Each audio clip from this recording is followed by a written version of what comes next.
Shine परिवार के आप सभी कस्टमर, सभी एसोसिएट, आप सभी को Rashid Naseem, chairman shine group का प्यार भरा नमस्कार। साथियों, इस मुद्दे पर शायद मेरा बोलना इतना ज़्यादा ज़रूरी नहीं है, लेकिन अपने नैतिक कर्तव्यों के निर्वाह के लिए मैं कुछ इन्फॉर्मेशन आप सभी लोगों को गारंटेड ऐसे देना चाहूँगा, जिसकी वजह से हमारे कई कस्टमर जो कि कंपनी के कस्टमर रहे हैं और आज वो कुछ लोगों की गलत और गैर कानूनी हरकतों की वजह से अपने आप को नुकसान में नहीं बल्कि कानून के दायरे में ला चुके हैं। सत्येंद्र नाथ श्रीवास्तव और मृदुल त्रिपाठी, ये दो ऐसे नाम थे जिन्होंने हमेशा आप सभी लोगों को ये कन्विंस करने की कोशिश करी कि कंपनी ने स्कैम किया है, फ्रॉड किया है, कंपनी पैसे लेके भाग गई। और जब भी कंपनी ने कोशिश करी ये बताने की, जाहिर करने की कंपनी पैसा देना चाहती है, तो इन्होंने तरह तरह के आरोप लगा करके, कभी जज महोदय को घूस देने का आरोप, तो कभी पैसा दुबई जाने का आरोप, कभी रजिस्ट्री कराकर पैसा उधा भी जाने, मतलब ऐसे बहुत ढेर सारे आरोप लगाए गए। कोर्ट में लगातार हर बार इनके द्वारा लगाए गए आरोपों की वजह से डेट बढ़ती जाती थी और आप कस्टमर को मैं समझाने की कोशिश करता भी था कि ऐसा ये क्यों कर रहे हैं, पैसा दिलाने आप गए, आपका पैसा रोकने के लिए गए, लेकिन आप कस्टमर उस समय शायद इनके बातों के नशे में इतने ज्यादा मंत्रमुग्ध हो चुके थे कि आपको ये लगा कंपनी गलत है और ये आपका पैसा दिलवा रहे हैं। साथियों, जब स्पेशल कोर्ट का गठन हो गया है और सुप्रीम कोर्ट ने स्टे दे दिया है, तो आप में से हर किसी को एक सवाल करना चाहिए था कि अगर आप सही थे, आपकी सारी बात सही थी, कंपनी गलत थी, तो सुप्रीम कोर्ट जैसी संस्था जो भारत देश की सर्वोच्च संस्था है, मतलब आप ये समझिए कि जिस संस्था के पास इतनी पावर होती है कि सरकार के द्वारा लिए गए फैसलों को भी रोक देती है। अभी आपने देखा होगा कि वक्फ बिल को लेकर के सुप्रीम कोर्ट ने रोक लगा दी है और 5 तारीख को बहस होनी है। यानी सरकार जिन मुद्दों पर संसद में वोट पा जाए और जिसे कानून बनाने के बदलाव करने की कोशिश करे, उस पर भी सुप्रीम कोर्ट रोक लगा सकती है और सरकार भी उस बात को मानती है। इसका मतलब यह होता है कि संस्था कितनी पावरफुल है और इतनी पावरफुल संस्था किसी भी चीज पर कोई भी फैसला, कोई भी रोक लगाने से पहले उसकी गहराई को जरूर समझती होगी। आज मैं यही कहना चाहूंगा कि सुप्रीम कोर्ट इस संस्था ने अगर आपके क्लेम पर और क्लेम प्रोसेस पर पूरा रोक लगा दिया है, तो जाहिर सी बात है कि सुप्रीम कोर्ट ने कुछ ना कुछ तो ऐसा एंगल जरूर देखा होगा। ये चिंता का विषय उन कस्टमर्स के लिए जो लीगल में गए हुए हैं। यहां पर कोई फुटबॉल का मैच या क्रिकेट का मैच नहीं कि एक पारी आप हार गए तो अगले में जीत जाएंगे, हाई कोर्ट से आप आ गए, सुप्रीम कोर्ट स्टे आ गया, सुप्रीम कोर्ट खड़े होंगे आपके वकील, फिर वहां से जीत जाएंगे, ऐसा नहीं होता है। अब कानूनी जो चीजें हैं उनको तो खैर बाद में देखा जाए, लेकिन हकीकतन आपको बताऊं कि इन लोगों के द्वारा किए गए ये सारी हरकतें, उसकी वजह क्या थी और उसका असर आप पे क्या पड़ने वाला है। दरअसल कंपनी के पास इतना बड़ा लैंड बैंक था और कंपनी के पास जो प्रेसिडेंट थे, कागजी शेयर प्रेसिडेंट, जो पहले बड़ा कागज के शेयर बने कूदा करते थे, लेकिन एक हुड़क में इन जैसे बंदर छाप की हुड़कियों से वो डर करके उनके चंगुल में फंस गए और इनके साजिश के शिकार हो गए।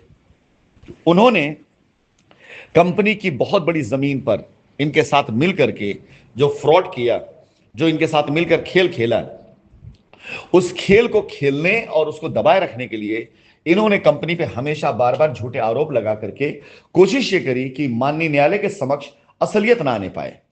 कि वो असलियत सामने आएगी, यानी कंपनी अगर कहे कि हम पैसा देना चाहते हैं, हमको हमारी जमीन दे दिया जाए, तो जैसे ही कंपनी अपनी जमीन देने जाएगी तो पता चलेगा कि इसके ऊपर बहुत ढेर सारी फर्जी रजिस्ट्रियां कराई गई हैं।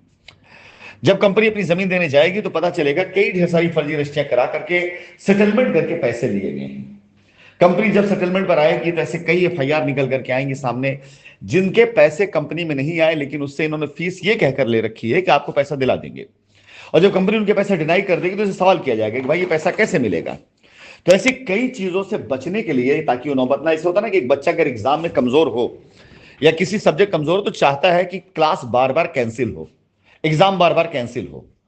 जो लोग किसी चीज से कमजोर होते हैं वो चाहते हैं कि वो चीज हो ना, ताकि उनकी पोल ना खुले। यही चीज यहां चलता रहा। इन लोगों ने बार बार जो डेट आगे बढ़ाई, इसके पीछे की वजह थी कि इनके द्वारा किए गए अपराध की पोल न खुलने पाए, यानी लोग ये जानने ना पाए कि हकीकत क्या, सच्चाई क्या है। इस वजह से ये बार बार, हर बार जब भी कोर्ट के अंदर कोई भी रास्ता देने की बात होती तो एक नई चीज सामने लाकर खड़ी कर दी जाती थी। उसके पीछे की वजह सिर्फ इतनी सी थी कि मामला खुलने ना पाए। और जब भी किसी कंपनी के एसोसिएट ने कंपनी के साथ मिलकर अपने कस्टमर की लायबिलिटी उतारने की कोशिश करी तो उसके खिलाफ ये इसलिए खड़े हो गए कि ऐसा माहौल ना बनने पाए कि कंपनी सेटलमेंट भी कर रही है ताकि बाकी कस्टमर इनको छोड़कर कंपनी की तरफ जाना शुरू कर दें। इस क्रम में इन्होंने कंपनी के अथॉराइज सिग्नेटरियों को मिला करके, उन्हें डरा करके, उन्हें लालच दे करके तकरीबन 1000 के आसपास रजिस्ट्रियां जो इन्होंने अपने जानने वाले कस्टमर्स, एसोसिएट, रिश्तेदार, करीबियों के नाम पे करवाई। उससे पैसे भी लिए गए, किसी रजिस्ट्री में 2 लाख, किसी रजिस्ट्री में 3 लाख, इस तरह करके काफी पैसे वसूले गए। पैराडाइज गार्डन, शाइन वैली, आपका वैदिक विहार, ये ऐसी जगह है जहां पर तो दबा कर लूट हुई है, बेइंतहा दबा कर लूट हुई है। उसके बाद आपका इलाहाबाद और आपका कानपुर, यहां पर भी ठीक ठाक पैसा वसूला गया।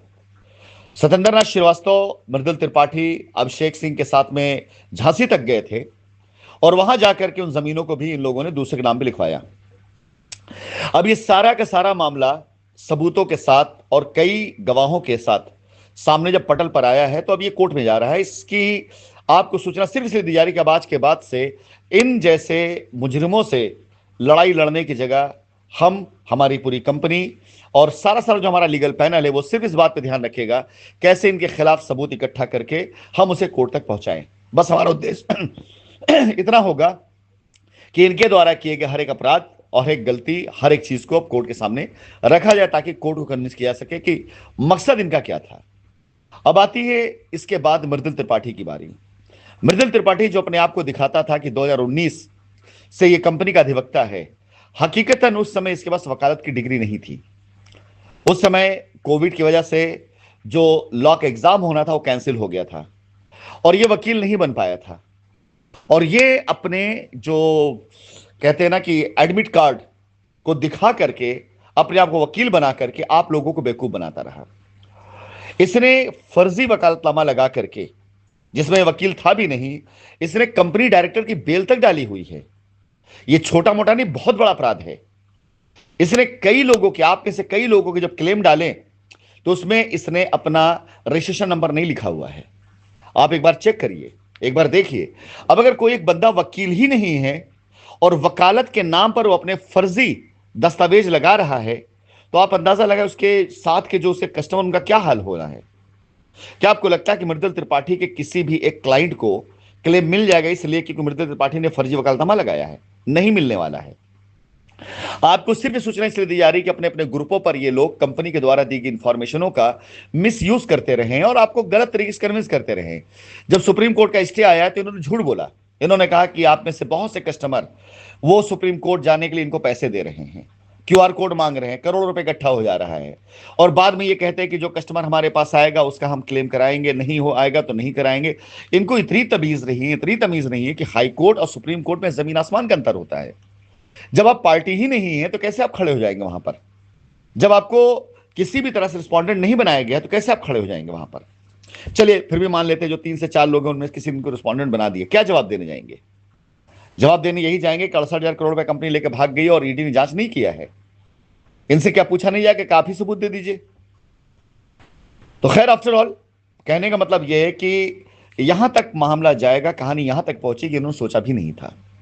हाई कोर्ट से स्पेशल कोर्ट तक मैटर आएगा, स्पेशल कोर्ट से मामला सुप्रीम कोर्ट तक जाएगी, इन्होंने सोचा नहीं था। इन्होंने यही सोचा था कि इलाहाबाद हाई कोर्ट में सेटलमेंट को लेकर के एक कमेटी बना दी जाएगी, उस कमेटी के मेंबर बन जाएंगे ये और ये कंपनी को ब्लैकमेल कर लेंगे और कहेंगे कि ऐसा आप इनका केस सेटल करिए, अन्यथा हम मुकदमा लंबा खींचते रहेंगे।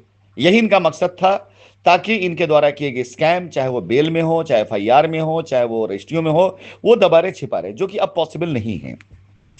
ये बहुत छोटी मछलियां हैं, इतने बड़े मगरमच्छ नहीं कि मैं इनको लेकर बहुत चिंतित हूं। इनके खिलाफ इतने सबूत और इतने गवाह आ चुके हैं कि अब इनके बारे में ग्रुप पे कहना बेकार है, बेवकूफी होगी। इससे बेहतर कि मैं उन सबूत गवाह के आधार पर इनके खिलाफ पेपर वर्क कराऊं। तो मेरी तरफ से अब इनके बारे में उल्टी सीधी बातें कहना बहुत कम हो जाएंगी। क्यों? क्योंकि अब मेरे हाथ में वो सबूत आ चुके हैं कि मैं कोर्ट में बात करूंगा।